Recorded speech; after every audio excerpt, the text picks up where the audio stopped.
My name is Katya Lebedeva. I'm a professor of piano at Trinity, Laban Conservatoire of Music and Dance. And today I'm going to talk to you about piano annotations. To me, a piano score is a sacred book written in a language that we musicians are studying to interpret, to decode. Our piano scores become very personal to us because they are connected with special memories.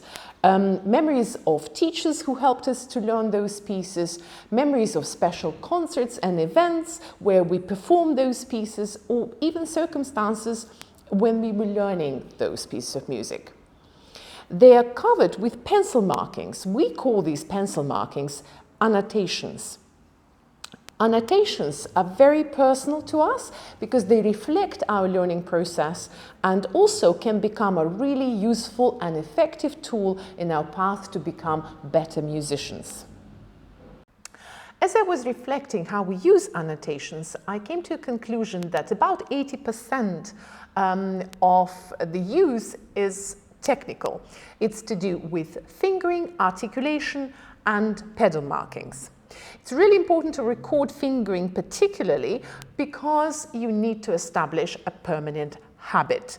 And also it will teach you many things about your hand, the size of your hand, the flexibility, and also about the score itself. Because, for example, when we look at Brahms, this is Brahms Opus 118, number 2 Intermezzo.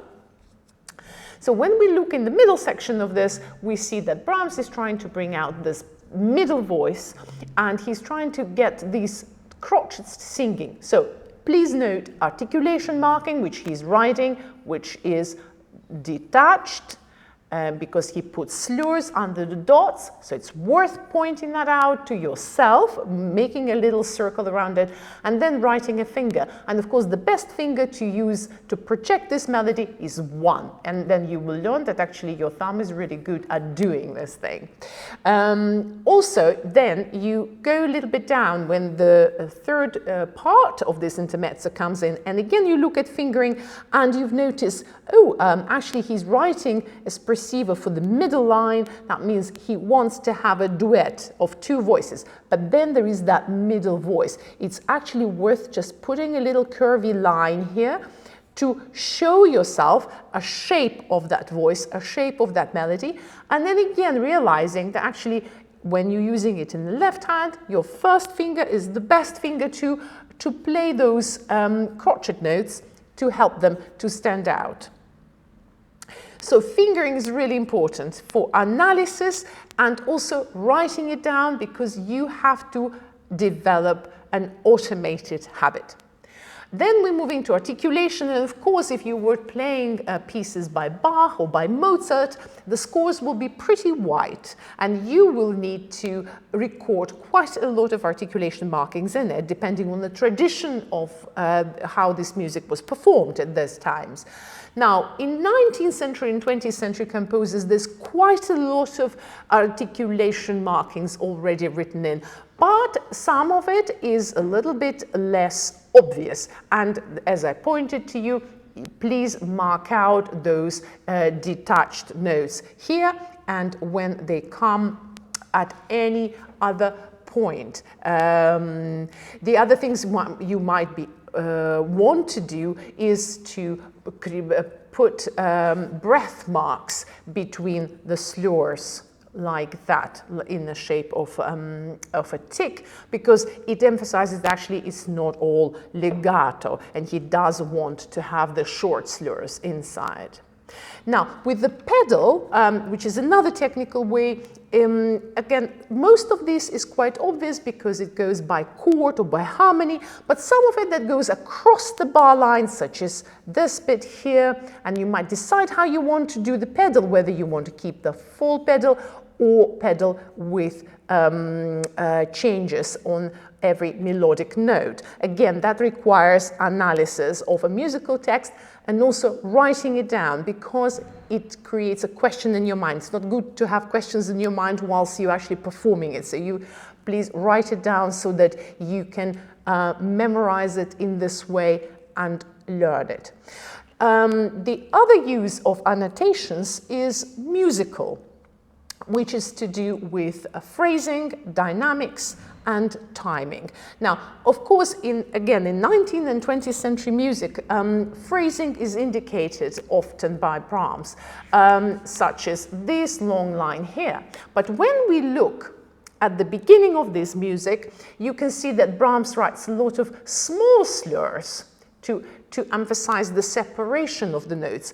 But that's not the phrase. So we need to find out what the structure of the phrase is, and that's when you write this long mark over the phrase, and then another one over the next phrase. So you start analyzing the structure of this piece. Brahms here helps you by putting crescendo and diminuendo markings to show where the climax point of this is, and he puts it also in the small motifs, but not everywhere.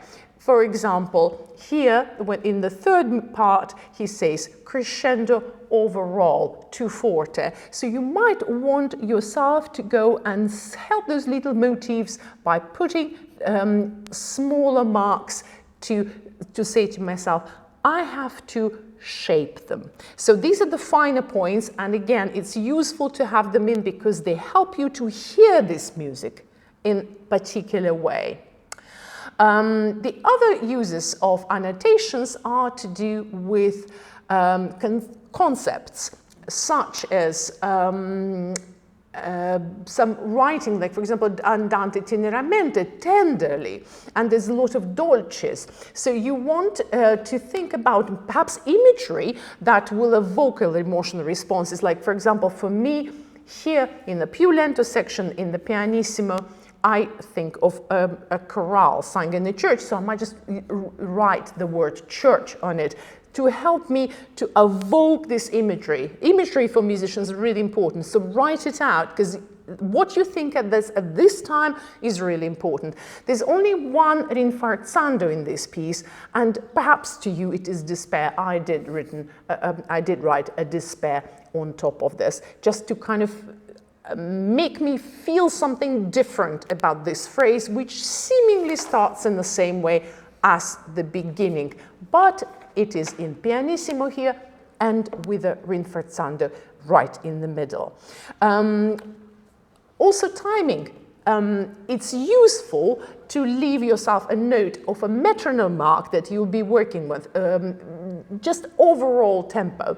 And so you write a crotchet equals, and you write whatever you are doing it with. Sometimes, if it's a fast piece of music, you will have several metronome markings marked from learning ones to then progressive ones and then to the finals. And again, it's useful to have this record when you're coming back to the piece or when you're working on it. You can keep practicing this. By doing these annotations, it can help you to become better musicians, because then you will create yourself this learning tool that is very effective. Good luck.